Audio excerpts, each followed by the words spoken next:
I want to address a pet peeve of mine. Incorrect instruction you may have seen or even been taught about how to assume the correct grips.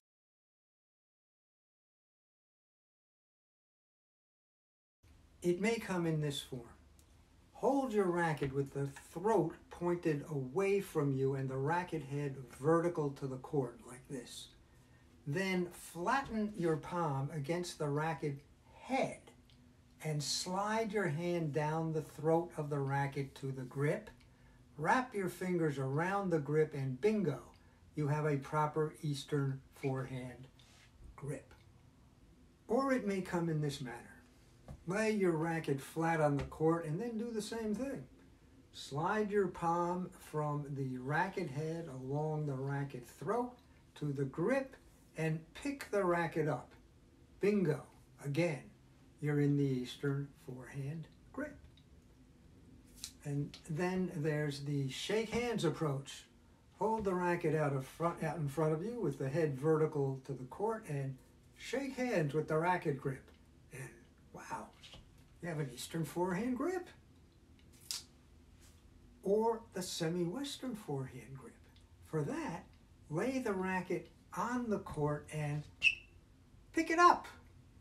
Well, when I do that, I get something between an Eastern forehand and a semi-Western grip. Hi again. I'm David Popeil of Cross Court Rabbit Complete Tennis. And with this video, I will tell you about what I call the diagonal grip, which will have you holding the racket so as to get maximum support and stability when you strike the ball. Here's the thing. The methods of assuming the racket grip that I've mentioned aren't reliable. They may not get you into the right forehand grip.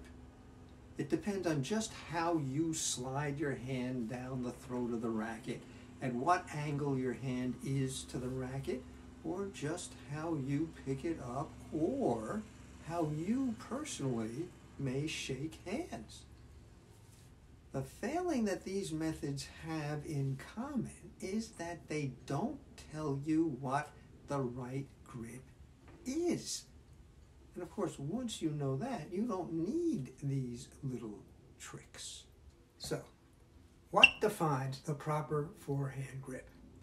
And here I'll go beyond defining simply an Eastern grip. I'll show what constitutes almost any forehand grip. Eastern, continental, semi-Western. I'm including the continental grip, though I prefer the Eastern and semi-Western because a fair number of recreational players do use the continental. I will leave out the full Western grip since it is rarely used, and I recommend against using it, a recommendation in which I am far from alone. The key lies in getting both the base knuckle of the index finger and the diagonally opposite corner of the palm, the base of the palm, on the same facet or bevel of the racket. I emphasize the diagonally opposite corner of your palm because I have seen instruction that simply mentions the base knuckle of the index finger, as the accompanying picture shows. The guiding principle is this. You want your full palm supporting the racket at impact with the ball. The full palm means the diagonal that runs from the base knuckle of the index finger to the palm's diagonally opposite corner. Any other line across the palm places less of the palm behind the stroke and thus gives you less support upon impact with the ball.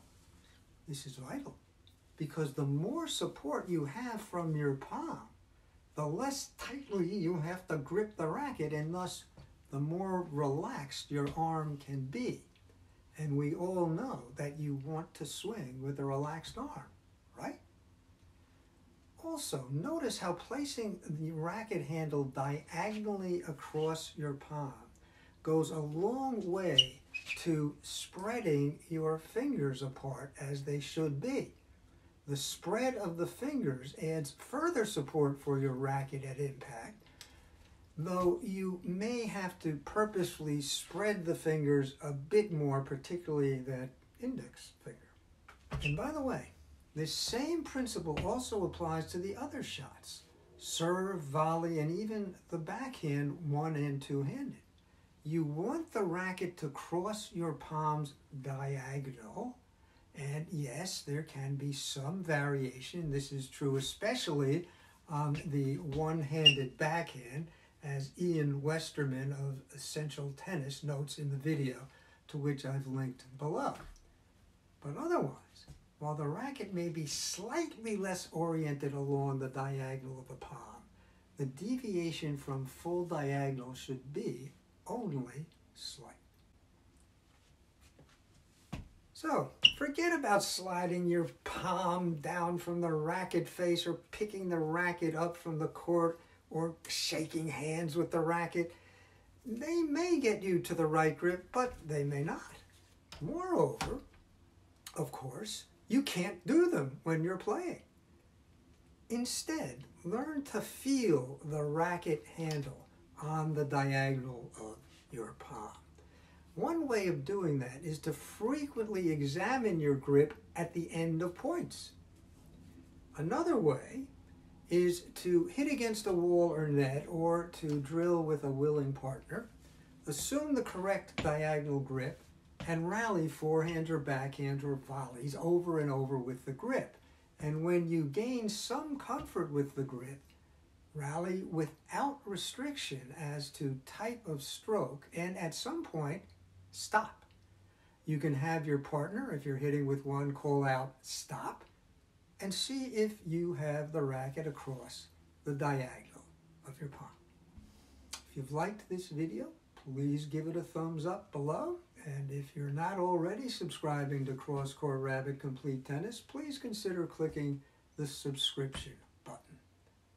You can leave comments below, and as always, I want you to keep playing and enjoying the greatest of all games.